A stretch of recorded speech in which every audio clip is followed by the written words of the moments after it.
Let's talk about chair position. I understand with a lot of different modalities, there's different variations of where to have the chair, whether you sit next to the client, you sit behind them, you sit to the side, you sit front on, whatever it is. What I want to talk about is chair position when it comes to using ACH or advanced conversational hypnosis.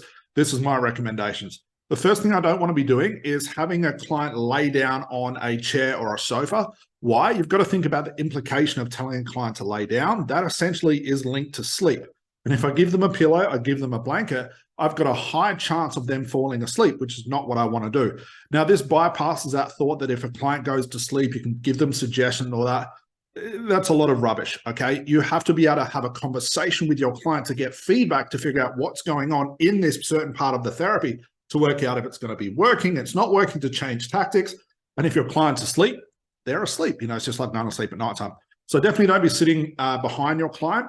Don't be sitting next to your client if they're laying down. Get rid of the laying down altogether.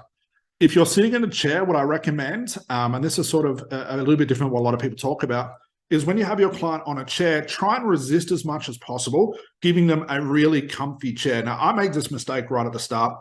I gave my client like this big recliner lazy boy thing. And what happened? Even though our client was seated up, it was too comfortable. And again, they fell asleep even if they were sitting up. So what I want to do is have a chair that's comfortable enough for me, because I'm going to be spending maybe an hour or so sitting down with the client, but also comfortable enough for them to stay involved in the conversation, but not enough where it's going to send them to sleep. Now, as far as position, I'll try and point this out with my hands. You don't want to be sitting knee to knee because that's a little bit awkward, okay? But as far as how far you want to have your chair apart, you only want to have your chair maybe a foot, maybe a little bit lower than a foot apart, so you're fairly close. But what I want to do is position the chairs just on an angle. Why? When it comes to using ACH, eye contact is a big thing. Being able to see the unconscious moments, be able to see the emotions, be able to hear those unconscious moments, putting a lot of good pressure on a client when you're looking at them is really, really important. So a lot of our students, when they experience ACH, whether they're the therapist or they're the client or something like that, they'll say, like, I was sitting there, I was in trance, but my eyes were open. It was quite a strange thing. And that's a good catalyst for ACH as well. We forget about the eye closure thing. Unless a client wants to close their eyes, and they can close their eyes. But I'm not going to force a client to close their eyes if they don't need to or they don't want to, because I should be able to see those unconscious moments. I need to be sitting close enough where I can get that eye contact, not too far where I have to sort of squint and look and figure out what they're doing, but close enough where we're literally having a conversation, okay? So again, just to recap, I don't suggest sitting behind your client. I don't suggest having your client lay down with a pillow and a blanket and getting really comfortable.